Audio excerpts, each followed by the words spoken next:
and constitutional law expert and Fox News contributor Jonathan Turley. Thank you so much for your time, sir. Thank you very much.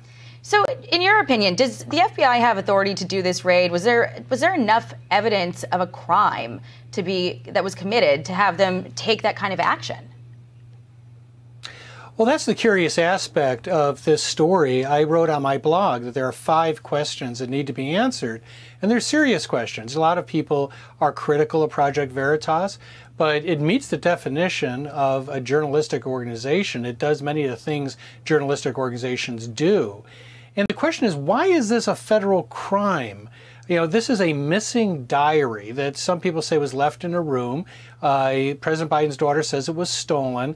But why isn't it a state offense as opposed to a federal investigation? Also, this is occurring long after the loss of this diary. Has this investigation been going on since the start of the administration?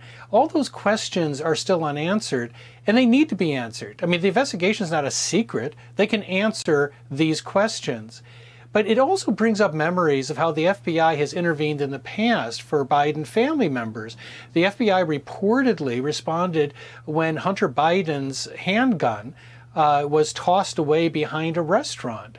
And a lot of people asked at that time, why would the FBI, this is when President Biden was vice president, why would the FBI be involved in that if that's true? This is not the Fetch-It Bureau for first families. You know, and it does raise questions about the promise made by the Biden administration that it was going to be more careful with dealing with media figures. If you recall, not long ago, Tucker Carlson was unmasked in what turned out to be surveillance. Other media figures were also involved in related stories. The Biden administration promised that they had a whole new set of policies to make sure this wouldn't happen again. Where are those policies now?